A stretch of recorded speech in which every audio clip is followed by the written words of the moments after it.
আলহামদুলিল্লাহ, সকল প্রকার তারিফ, সকল প্রশংসা সেই মহান রবের জন্য যে রব দয়াময় করে আমাদেরকে সুস্থ রেখে, যে রব্বুল আলামিন দুনিয়ার সমস্ত মায়া ত্যাগ করে, যে রব্বুল আলামিন যাচাই বাছাই করে দুনিয়ার জান্নাতে আসার বসবার তৌফিক দান করেছেন, সেই মহান রবের দরবারে আমরা শুকরিয়া জ্ঞাপন করি। সকলে বলি আলহামদুলিল্লাহ। আলহামদুলিল্লাহ। সাইয়্যিদুল মুরসালিন খাতামুন নবিয়্যিন, যিনি আমাদের পথ প্রদর্শক, যিনি আমাদের আইডল, যিনি আমাদের নেতা, কঠিন মুসিবতের দিন যার সুপারিশ ছাড়া কেউ জান্নাতে যাইতে পারবে না, সেই নবীর প্রতি আমরা দুরূদ শরীফ করি। সকলে বলি সাল্লাল্লাহু আলাইহি ওয়াসাল্লাম। সাল্লাল্লাহু আলাইহি ওয়াসাল্লাম। ও আমার সম্মানিত মুয়াজ্জিন সাহেব, ও আমার সম্মানিত মসজিদের কমিটিবৃন্দ, ও আমার সম্মানিত দিনে ভাই, আন্তরিকভাবে সালাম, আসসালামু আলাইকুম ওয়া রাহমাতুল্লাহ। ওয়া আলাইকুম আসসালাম ওয়া রাহমাতুল্লাহি ওয়া বারাকাতুহু। আল্লাহ রাব্বুল আলামিন আমাকে আপনাকে সুস্থ রেখে, যে রব্বুল আলামিন নাজনিয়ার মধ্যে হায়াতে তয়্যিবা দান করেছেন, আবার তার মসজিদে আসার তৌফিক দান করেছেন। আল্লাহ রাব্বুল আলামিন দেখেন, এই সময়ের মধ্যে আমাদের মাঝ থেকে অনেক মানুষ বিদায় নিয়ে পরকালের জীবনে পাড়ি দিয়েছে। আল্লাহ রাব্বুল আলামিন যে আমাদের হায়াতে তয়্যিবা দান করেছেন, সকলে বলি আলহামদুলিল্লাহ। আলহামদুলিল্লাহ। আমরা আলোচ্য বিষয় হলো ভাগ্যবান কি, যে আমরা ভাগ্যের অনেক দোষ দিই। যে ভাগ্যবান কে, কোন ব্যক্তি, আমার আপনার ভাগ্য ভালো কিনা, সেটার বিষয় ইনশাল্লাহ সংক্ষেপে তুলে ধরব। এবং মানুষের জীবন বরফের চাকার মতন, তাহলে আমাদের জীবন কের মতন, কথা খেয়াল করে, বরফের চাকার মতন আমাদের জীবন। বরফ যেমনভাবে ধীরে ধীরে গলে নিঃশেষ হয়ে যায়, তেমনি মানুষের জীবন দিন, মাস, বছর পেরিয়ে এক সময় আমাদের জীবনটা নিঃশেষ হয়ে যায়, যায় না বলেন? জি। এবং হযরত আলী রাদিয়াল্লাহু বলেন, জীবন হলো কয়েকটি শ্বাস প্রশ্বাসের নাম, যা থেকে যখন ত্রুটি একটি শ্বাস চলে যায়, তখন জীবনের একটি অংশ কমে যায়। যে আমাদের জীবনের যে শ্বাস প্রশ্বাস আছে, যদি একটি শ্বাস প্রশ্বাস বন্ধ হয়ে যায়, তাহলে আমাদের জীবন থেকে একটি শ্বাস কি হয়ে গেল? বন্ধ হয়ে গেল, পার হয়ে গেল। তখন জীবনের যে একটু অংশ কমে যায়, শত চেষ্টা করার পরেও আমরা কখনোই তা ফিরিয়ে আনা সম্ভব না। সম্ভব বলেন? কখনো সম্ভব? এই জন্য যে বছরটি আমাদের মাঝ থেকে বিদায় নিয়ে চলে গেল, কখনোই সম্ভব না ওই বছরটা ফিরে আনা। এই জন্য হায়াত থাকতে হায়াতের কদর করা। কি খেয়াল করেন? হায়াত থাকতে হায়াতের কদর করা, সময় থাকতে সময়ের মূল্যায়ন করা। তাহলে হায়াত থাকতে হায়াতের কদর করতে হবে, সময় থাকতে সময়ের মূল্যায়ন করতে হবে। যদি সময়ের মূল্যায়ন করতে পারি, তাহলে একটি সময় আমাদের জীবনটা সার্থক হবে। যদি এই সময়টা অনর্থক কাজে ব্যয় করি, তাহলে আমাদের জীবন কখনোই সার্থক হবে না। এই জন্য যে আমাদের বেহাপনা, নোংরামি, সমস্ত অশ্লীলতা ছেড়ে আজই আখিরাতের জন্য প্রস্তুতি নাও। দুনিয়ার নোংরামি, বেহাপনা, গুনার কাজ অশ্লীলতা, সমস্ত সবকিছু ছেড়ে দিয়ে আখিরাতের জন্য আমাদের প্রস্তুত নিতে হবে। আরবিতে একটি প্রবাদ আছে, সময়ের অপর নাম হলো জীবন, অবহেলা করে সময়টাকে নষ্ট করো না। তাহলে সময়ের অপর নাম হলো কি? জীবন। আর এই সময়টাকে তোমরা কি করো না? অপচয় করো না, অবহেলা করো না, নষ্ট করো না। এখন হয়তো আমি সুবহানাল্লাহ বলতে পারবো, পরবর্তীতে আল্লাহ হয়তো এমন রোগ দিতে পারে জবান দিয়ে আর কথা বেরোচ্ছে না। বলেন হয় না? বলেন। এই জন্য সময় থাকতে সময়ের মূল্যায়ন করতে হবে, গুরুত্ব দিতে হবে। এবং আগামীর চক্কর শয়তানের ধোঁকা, এটা আমি একটু পরে বলি। এই জন্য আমরা যে কথাটা আমি বললাম যে আগামীর চক্কর শয়তানের কি? ধোঁকা, এটা একটি গুরুত্বপূর্ণ একটি পয়েন্ট, এটা আমি একটু পরে বলি ওটা। এবং কোন বিধর্মীদের সাদৃশ্য রাখা বৈধ নয়। নারী পুরুষের অবাধ মিলেমিশা হয়, অশ্লীল পোশাক পরিধান করা হয়। যখন বিধর্মীদের কোনো অনুষ্ঠান হয়, ওখানে অবাধ মিলামেশা নারী পুরুষ উভয় হয়। এবং আবু হুরায়রা রাদিয়াল্লাহু থেকে বর্ণিত, রাসূল সাল্লাল্লাহু আলাইহি সাল্লাম বলেছেন, জাহান্নামীবাসী দুই ধরনের লোক। জাহান্নামীবাসী দুই ধরনের লোক এমন আমি কখনোই দেখি নাই। কয় ধরনের? দুই ধরনের জাহান্নামী মানুষ আমি এদের কখনোই দেখতে পাই নাই। একদল লোক যাদের সাথে গরুর লেজের ন্যায় চাবুক থাকবে, যে এক ধরনের লোক, প্রথম শ্রেণীর যে লোক থাকবে তারা গরুর লেজের মতো চাবুক থাকবে, যা দিয়ে তারা লোকজনকে পিটাবে, যা দ্বারা লোকজনকে পিটাবে। আর একদল লোক হলো স্ত্রী লোক, যেসব স্ত্রীগুলো সুখে থাকার পরেও, সুখে আরামায়েশে থাকার পরেও যারা অন্যের জন্য সাজগোজ করে, অন্যকে নিজের সৌন্দর্যকে ফুটানোর জন্য সাজগোজ করে দেখানোর জন্য, এবং ওইসব নারীরা স্বামীর কাছে কৃতজ্ঞ প্রকাশ করে না। কারণ অধিকাংশ নারী একটি কারণে জাহান্নামে যাবে। কয়টি কারণে? খেয়াল করে। অধিকাংশ নারী একটি কারণে জাহান্নামে যাবে। আপনি স্বামী, সারা জীবন আপনার স্ত্রীর জন্য অনেক কিছু করেছি, কিন্তু দিন শেষে বলে তুমি আমার জন্য কি করেছো?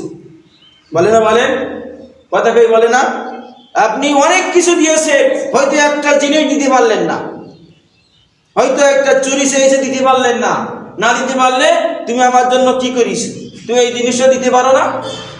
এই যে এই অকৃতজ্ঞ প্রকাশের কারণে ওইসব নারীরা জাহান্নামে যাবে।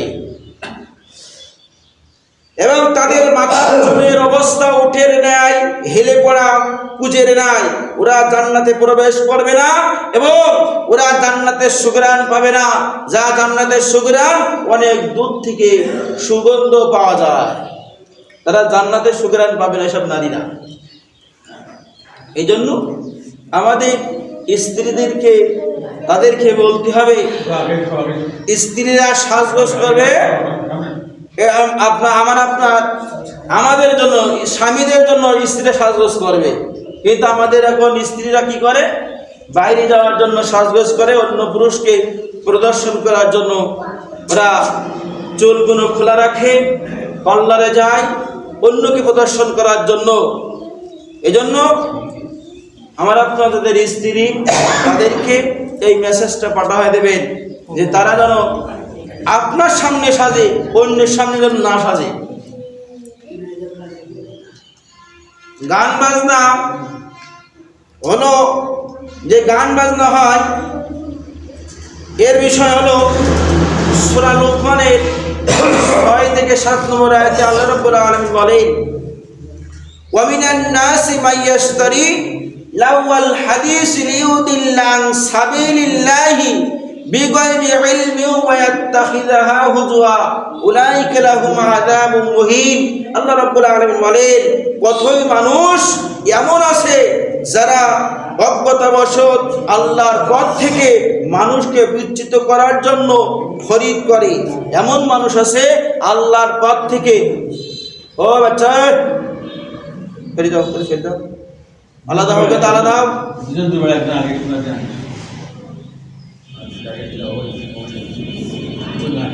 এই জন্য অনেক মানুষ এই সমাজের মধ্যে বসবাস করে, তারা আল্লাহর পথ থেকে মানুষকে বিচ্যুত করে অজ্ঞতাবশত, এবং এমন সব কথা বলে যে আল্লাহ সম্পর্কে উদাসীন করে দেয়, যে আমার আল্লাহ আছে। আল্লাহ সম্পর্কে মানুষ উদাসীন করে দেয় এবং তারা আল্লাহর পথ নিয়ে ঠাট্টা বিদ্রূপ করে, তাদের জন্য লাঞ্ছনাজনক শাস্তি আল্লাহ তাআলা রেখেছেন। তাদের আল্লাহর পথ থেকে তারা আল্লাহ যে পথ, রসুলের যে তরিকা, আল্লাহ যে বিধিবিধানগুলো তারা ঠাট্টা বিদ্রূপ করে। আলেমরা এত বলে, তারপরেও তারা বিশ্বাস করতে চায় না, তারা মানতে চায় না, কারণ শয়তান তাদেরকে এমন ভাবে বশ করেছে, ওই যে বলি না আগামী দিনে যে চক করে যে ধোঁকা, ওই ধোঁকায় আমরা পড়ে আছি। আল্লাহর পথ থেকে সরে যাওয়া যাবে না। وَإِذَا تُتْلَى عَلَيْهِ آيَاتُنَا وَلَّى مُسْتَكْبِرًا كَأَنَّهُ يَسْمَعُونَ بِهَا। আল্লাহ রাব্বুল আলামিন বলেন, ওই সব ব্যক্তির সামনে যখন আল্লাহর আয়াত পড়া হয়, وَإِذَا تُتْلَى عَلَيْهِ آيَاتُنَا, যখন আল্লাহর যে আয়াত, কোরআন আয়াত যখন তেলাওয়াত করা হয়, তখন সে দম্ভরে মুখ ফিরিয়ে নেয়। সে শুনতে চায় না, বুঝতে চায় না যে এটা সঠিক, এটা বেঠিক। যখন বলা হয় তারা মুখ ফিরিয়ে নেয়, কারণ তারা তাদের যে অতীতের যে মহব্বত, বাপদাদার যে ধর্ম, অতীতের যে নেতাদের ভক্ত, এই কারণে তারা এসব আয়াতগুলো বিশ্বাস করতে চায় না। এজন্য এবং তারা ছোটে শুনতেই থাকে, বধির সুম্মুম বুকমুন ওয়াহুম ফাহুম লা ইয়ারজিউন, তারা বধির, তারা কানা, তারা শুনতে পায় না। তাদেরকে বলা হয় তারা তারপরেও আল্লাহ কান থাকা সত্ত্বেও শুনতে পায় না, চোখ দেওয়া সত্ত্বেও এই চোখে দেখতে পায় না। এই জন্য আমরা ওই বধির মার্কা, কানা মার্কা লোক হব না। আমরা কোরআনের আয়াতগুলো রিসার্চ করবো, পড়বো, তাফসীর আকারে পড়ার চেষ্টা করবো, তাহলে আমার আপনার মধ্যে পরিবর্তন আসবে। আর যখন আপনি কোরআনটা যখন আলমারিতে তুলে রাখবো, বছর কি বছর পার হয়ে যাবে, আমরা একটিবারের জন্য কোরআন খুলে দেখবো না, তাফসীর দেখবো না, তাহলে আমার আপনার দিয়ে কোনো উপকার এবং কোনো কিছুই হবে না, কারণ আমি তো কোরআন বুঝি না। কোরআন বুঝতে হবে। এই জন্য আমাদের যে বিষয় আমি বলছিলাম, ভাগ্যবান ব্যক্তিকে, এখানে যে আমরা বিগত বছরের অনুভূতি, আগামী বছরের যে প্রস্তুতি নিই। তিরমিজির একটি হাদিসে আসছে, হাসিবু ক্বাবলা হাসিবু, বিশ্বনবী ওমর রাদিয়াল্লাহু তাআলা বর্ণিত, রাসূল সাল্লাল্লাহু আলাইহি সাল্লাম বলেছেন, তোমাদের মধ্যে হিসাব চাওয়ার আগে নিজেই নিজের হিসাব করো। ওমর রাদিয়াল্লাহু বলেন, তোমরা তোমাদের হিসাব চাওয়ার আগে নিজের হিসাব করো। কারণ সে আমার হিসাব চাওয়ার আগে নিজের হিসাব নিজে করতে হবে। এবং ওয়াজিনু ক্বাবলা নুরুহুম, আমলনামা ওজন করার আগে নিজেই নিজের ওজন করে নাও, যাতে বুঝতে পারো আমলনামা আমার ডান হাতে আসবে না বাম হাতে আসবে। এটা বলছে বিষয়, যে নিজেই অনুভব করো যে আমার আমলনামা ডান হাতে দেবে না বাম হাতে দেবে। বুঝতে পাই কথা? আমি দুনিয়াতে এমন কোন কাজ করব, যে কাজ করলে, ইবাদত করলে, আল্লাহর ইবাদত করলে যে আমার আনন্দিত হয়, নেক কাজ করলে আমার আনন্দিত হয়, তাহাজ্জুদের নামাজ পড়তে শান্তি লাগে, পাঁচ ওয়াক্ত নামাজ যখন জামাতে আদায় করব, যখন আমার জবান থেকে একটা মিথ্যা কথা বেরোবে না, আমার জবান থেকে একটা সমালোচনা বেরোবে না, মানুষের হিংসা করব না, যখন আপনি সমস্ত অন্যায় থেকে নিজেদেরকে বিরত রাখতে পারবেন কিয়ামতের ময়দানে, তখন বুঝতে পারবেন আমার আপনার আমলনামার ডান হাতে দেওয়া হবে না বাম হাতে দেওয়া হবে। বোঝা যায় না বলেন?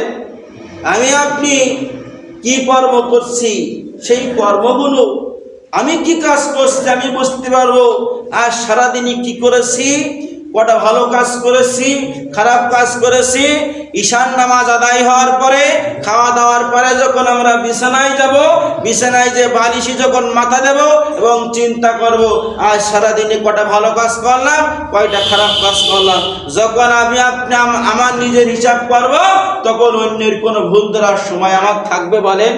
থাকবে না।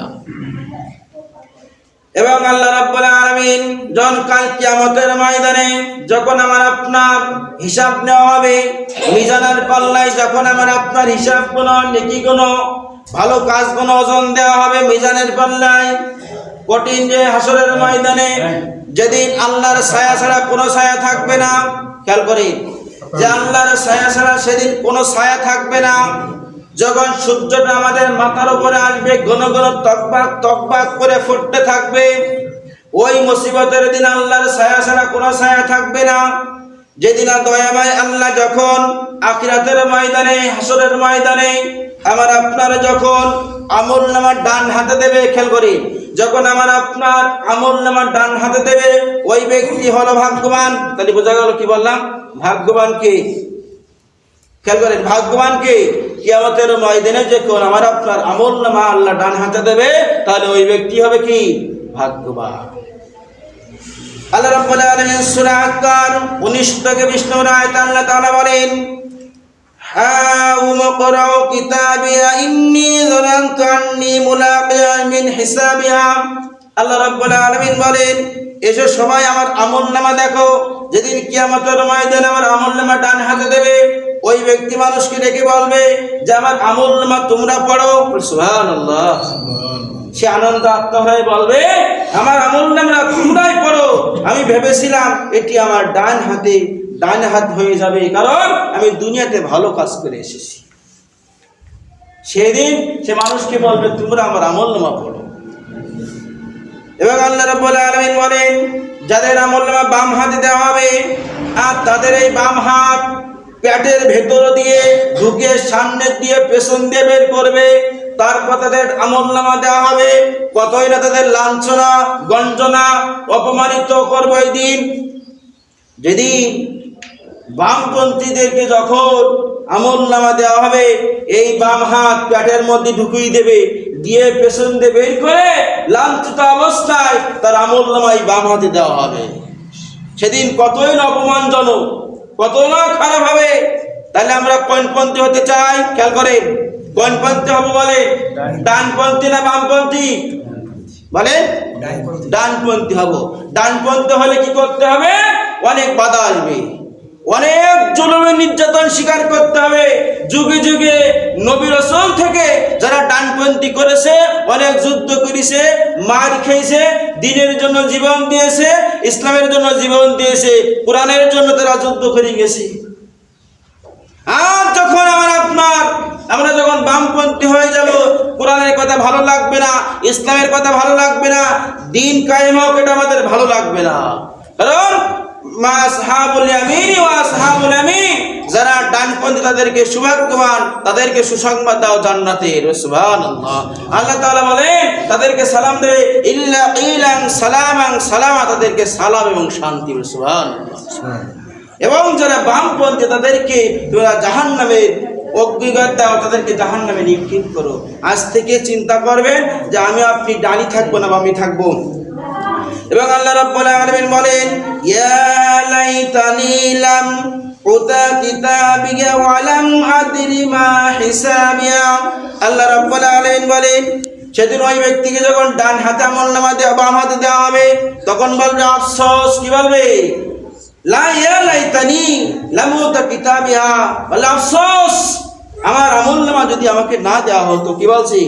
আফসোস, আমার আমলনামা যদি কিতাবিয়া, এই কিতাবে আমলনামা যদি আমাকে না দেওয়া হতো, ওয়ালা মাদরি হিসাবিয়া, আমার জন্য কতই না ভালো হতো। আমি না জানতাম তাহলে আমার জন্য কত ভালো হতো। সেই দিন বুঝতে পারবো যে আমার আপনার কি দুনিয়াতে করে গেছি। আমলনামা যদি বাম হাতে দেয় তাহলে লাঞ্ছিত অবস্থায় দেবে, আর যদি ডান হাতে দেয় ওই ব্যক্তি ভাগ্যবান এবং জান্নাতি হবে। সুবহানাল্লাহ। এই জন্য আমরা ওই সময়টাকে যেভাবে মূল্যায়ন করব, আগামী যেভাবে আমি বলেছি যে আগামীর চক্কর শয়তানের ধোঁকা, আমি সংক্ষেপে বলি তাহলে আগামীর চক্করকে ধোঁকা, শয়তানের ধোঁকা। বর্তমান আমরা আগামীর চক্করে পড়ে আসি। কে চক্করে? আগামীর চক্করে পড়ে আসি। যখন মনে আসে আর নয়, এটা সঠিক, এটা বেঠিক, এই পথে আর যাবো না জীবনে, কিন্তু শয়তান যখন বলে, এবারে যখন আমরা বলি আজ থেকে নামাজ পড়ব, ভালো কাজ করব, ভালো আচরণ করব, দিনের জন্য কাজ করব, কোরআনের জন্য কাজ করব, তখন শয়তান বলে এই থাম, এখনো সময় হয়নি, নামাজ পড়ার তো সময় হয়নি, দিনের কাজ করার জন্য তো সময় হয়নি। কি বলে শয়তান? বলে থাম, এখনো সামনে তোর সময় আছে, তোর এখনো বয়স আছে, তোর আজকে নামাজ পড়তে হবে না, তুই মেয়ে বিয়ে দে তাই নামাজ পড়বি, শেষ বয়সে গিয়ে দাঁড়িয়ে রাখবি তখন নামাজ পড়বি। কিরা বলে? শয়তান বলে। মানুষ যখন ঠিক হতে যায় তখন শয়তান তাকে ধোঁকা দেয়, এই কথাগুলো বলে, এবং ধোঁকায় পড়ে ওই ব্যক্তি পাগলা ঘোড়ার ন্যায় ছুটতে থাকে। সে কোথায় যাচ্ছে, কোথায় পড়ছে, তার গন্তব্য কোথায় সে নিজেও জানে না। বলেন হয় না? এবং ভালো কাজ করতে গিয়ে সেদিন বাধা দেয় না? বলে আজ করি নে। এই অনেকে বলে দাওয়াত দিন হুজুর আগামীকাল থেকে নামাজ পড়বো, বলে না? বলেন হুজুর আমি ভালো নেই, আমি অমুক দিন থেকে নামাজ পড়ো। আজ আপনি যে আগামী দিনে যে অপেক্ষা করছেন যে একটি কথা বলবো, সামনে জুমা বলবো, সে গ্যারান্টি কি দিতে পারবো? বলেন আপনি রাত 12টার অপেক্ষায় আছে, 35 নাইট পালন করবে, আগামীকাল তোমার জানাজাও হতে পারে। কথা বলে জানাজা হতে পারে না? বলে আগামীকাল জানাজাও হতে পারে। এই জন্য ওই আগামী চক্করে পড়ে থাকবো না। আজ থেকে তওবা করে, আজ থেকে জুমার নামাজ থেকে জীবনে আর নামাজ ছাড়বো না, ভালো কাজগুলো করব। রাসূল সাল্লাল্লাহু আলাইহি ওয়াসাল্লাম বলেন প্রকৃতি বুদ্ধিমান হলো সে যে নিজের নফসের হিসাব রাখে এবং পরকালের জন্য প্রস্তুতি গ্রহণ করে। কিরা বলছেন?